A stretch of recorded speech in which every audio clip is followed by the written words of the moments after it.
में बच्चे में सबसे पहले जो मस्टैशेज आती हैं वो उसको बहुत इरिटेट करती हैं बच्चे को। उसको समझाने कि अगले 3 से 4 साल आपको ये चेंजेस आएंगी, बिकॉज आप बड़े हो रहे हैं, आपके अंदर जो बाप बनने की सलाहियत है उस चीज़ की चीज़ें चेंजेस ला रही हैं। और बेटी को इसी तरह माँ को बहुत ही फ्रेंडली अंदाज में उसके मेंस्ट्रुअल साइकिल के बारे में बताना है, बिकॉज जब ये ब्रेक करते हैं न्यूज़ बेटियों के ऊपर तो बेटियों के लिए इट्स वेरी ट्रोमैटिक कि why this, why with me, why not with boys.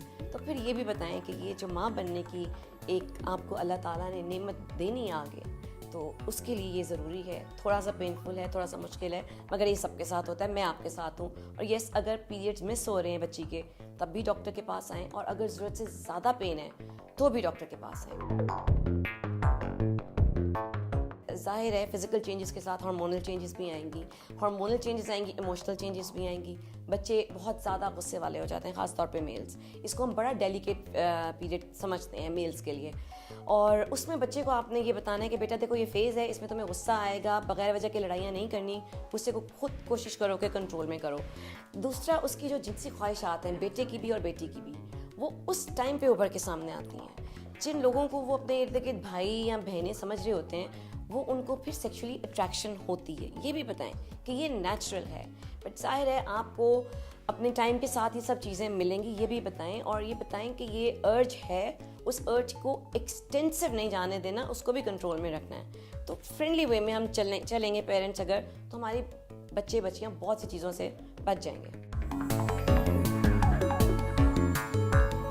उनको सेक्सुअली ट्रांसमिटेड डिजीज़ेस कि जिनसी ताल्लुक जब कायम होगा, वो कुछ डिजीज़ेस जो एक दूसरे से आपस में ट्रांसफ़र हो सकती हैं उनके बारे में ज़रूर बताना चाहिए। उसमें सिफिलिस आ जाता है, HIV यानी एड्स सबसे इंपॉर्टेंट, एड्स बहुत फैल रहा है पाकिस्तान में भी, साथ हेपेटाइटिस B, C का भी ज़रूर बताएं। और अगर म्यूचुअल कंसेंट से बच्चे पार्टनर जो हैं वो एक दूसरे का टेस्ट करवा लें तो बहुत अच्छा है, और अगर नहीं करवा सकते तो फिर safe sex is very important. ये वो चीज़ें हैं जो पेरेंट्स के मुंह से सुन के बच्चे समझ जाएंगे, शायद किसी दूसरे की बात ना माने, कॉन्डम्स यूज़ करें, सेफ सेक्स की तरफ जाएं। बच्चे और बच्चियां दोनों मिलके पार्टीज़ में ड्रग्स भी ले रहे हैं और स्मोकिंग भी कर रहे हैं, और स्मोकिंग के साथ और बहुत स्टफ आ गया है। तो मेल्स के लिए तो मैं ये कहूँगी कि मेमोरी लॉस बच्चियों का भी आगे चल के आप पढ़ नहीं सकते, बल्कि इसी स्टेज पे आप पढ़ नहीं पाएंगे अगर ड्रग्स के चक्कर में पड़ गए, क्योंकि ये आपकी मेमोरी छीन लेती हैं।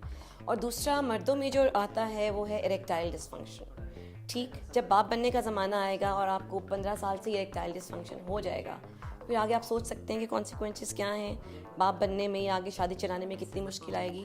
और गर्ल्स में यस, जो एग प्रोडक्शन है वो स्मोकिंग की वजह से डेफिनेटली इफेक्ट हो रही है, इसी वजह से इनफर्टिलिटी बढ़ती जा रही है। जो भी सारी बातें आज मैंने की हैं, मुझे लग रहा है कि आप लोगों को लगेगा कि बहुत बोल्ड है, मगर यकीन जाने इस वक्त हमारा माशरा इस चैलेंज में फंस चुका है, और अगर हम ही अपने बच्चों को, बेटों और बेटियों को नहीं समझाएंगे तो बताएं हमारी नस्ल का क्या बनेगा। Please wake up.